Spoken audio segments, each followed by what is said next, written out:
December is nu echt begonnen en de kersttijd komt er weer aan. Overal kerstactiviteiten en veel zijn erbij, of niet Tamara? Het is nog geen Kerstmis, maar in de Boetelijn zijn ze er al volop mee bezig. En de Boetelijn hebben het over Pruses, want ja, daar zijn de tradities met kerst natuurlijk enorm. Er zijn prachtige kerstmarkten en ja, veel als Hollanders.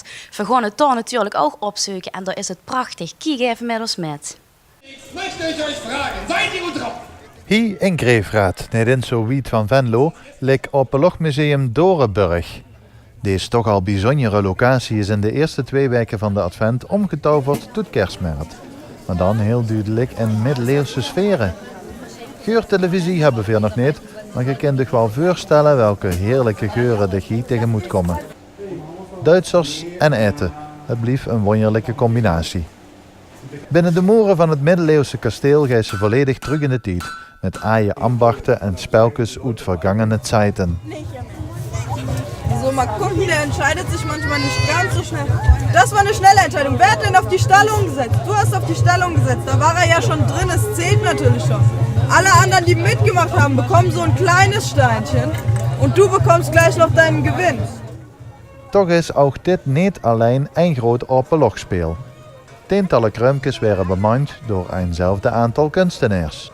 Ab 16 Uhr, wenn die ganzen Lichter an sind und die Fackelkörbe brennen, dann ist das natürlich die schönste Stimmung. Aber vorher, wenn das Wetter toll ist, so wie heute, ist es auch wunderschön. Also die Dorenburg und diese ganze Anlage hier ist traumhaft schön. Ein weiteres Highlight ist unsere Feuershow, die wir 2-mal am Tag haben. Die findet vor der Dorenburg an dem Wassergraben statt. Und wir haben verschiedene Programmpunkte wie an Falkner. Da staunen die Kinder immer über den Adler oder den Falken, den er zeigt. Wir haben den Nikolaus mit Knecht Ruprecht und das Wunschzettelzelt, wo eine Wunschzettelfee die Kinder und auch Erwachsenen Wunschzettel ausfüllen lässt. Ook in het weekend van 3 en 4 december vindt hier dit jaar de romantische Weihnachtsmarkt nog plaats.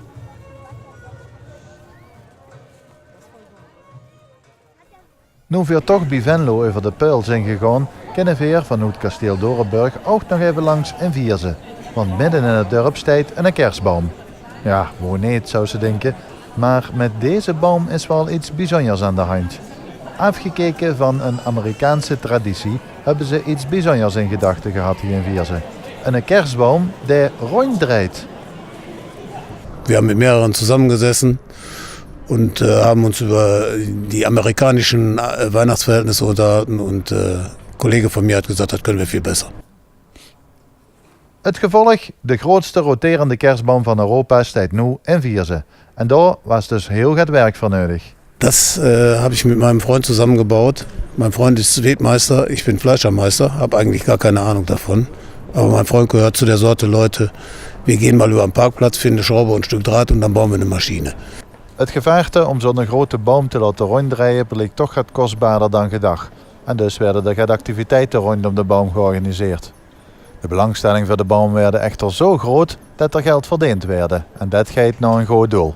En dan te bedenken dat dit allemaal voortgekomen is uit een grapje aan de stamtafel bij het lokale café. Mocht je er nog de Peul over gaan deze dag, dan wensen we u veel vergenoegen. Want of we net zo gek van kerstmis zijn als onze oosterburen, dat valt te betwijfelen. Heb je nu ook het kerstgevoel helemaal te pakken en wilt je dat met ons delen? Mail dan even naar info@tvl11.nl, komen we weer bij u langs.